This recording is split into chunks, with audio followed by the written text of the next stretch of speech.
Now, we've got some conflicting data on the U.S. economy this week, a stronger than predicted reading on durable goods orders, but weaker than expected numbers on weekly jobless claims, and very important these days, home sales.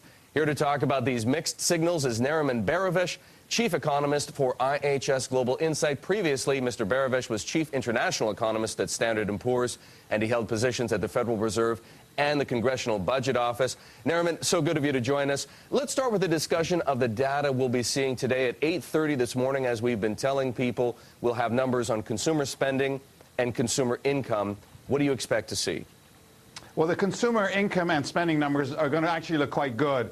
Consumer income will get a big bump up because of the Social Security payments that we got, partly because of the stimulus package in May. And so we're getting a nice bump up, over 1% growth on a monthly basis in the income numbers. And the consumer spending numbers, after you adjust for inflation, also will look pretty good, 0.3, 0.4, something like that. So these numbers are going to look good, and I think the markets will probably react fairly well to them. Now, Nariman, your estimate for consumer income is higher than the consensus. You just explained why, but how significant is that? What does it mean to the economy if income is rising for the consumer?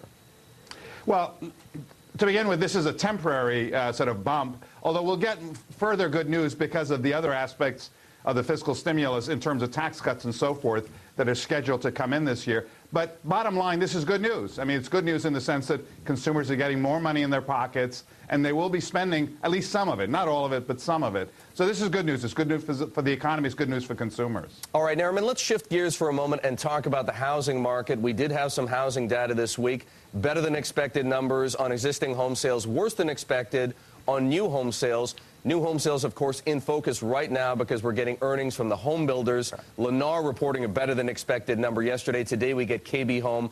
How critical in your mind is it right now, this housing data? How key is it to the economic recovery? I think it's important but not critical, and the difference this time around is back to the stimulus. If you remember, the stimulus is focused on a number of things: consumer spending, on state and local governments in terms of helping them out, and of course infrastructure.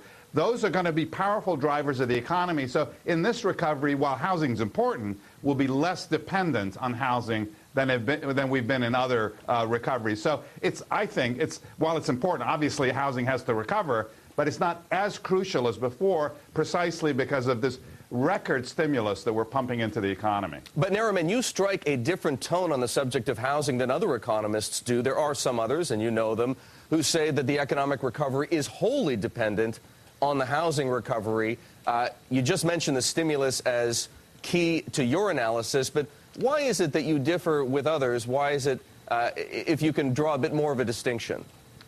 Well, I think a lot of those arguments are based on housing wealth and the concern that if house prices continue to drop, household wealth continues to drop, and therefore that'll be a drag on spending. I don't disagree with that.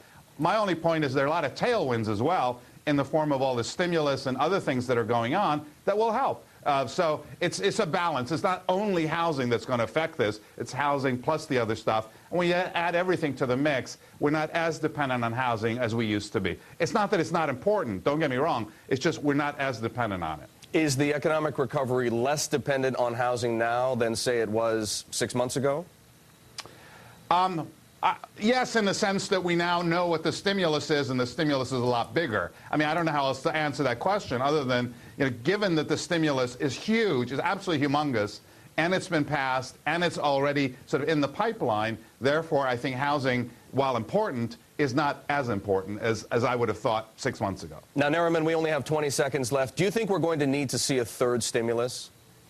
I doubt very much. I think we've already unleashed a lot of forces of recovery, and they will pay off in the next few months. So we expect a good recovery in the second half. All right. Nariman Behravesh joining us this morning from Boston. He's chief economist at I.H.S. Global Insight. Nariman, thank you.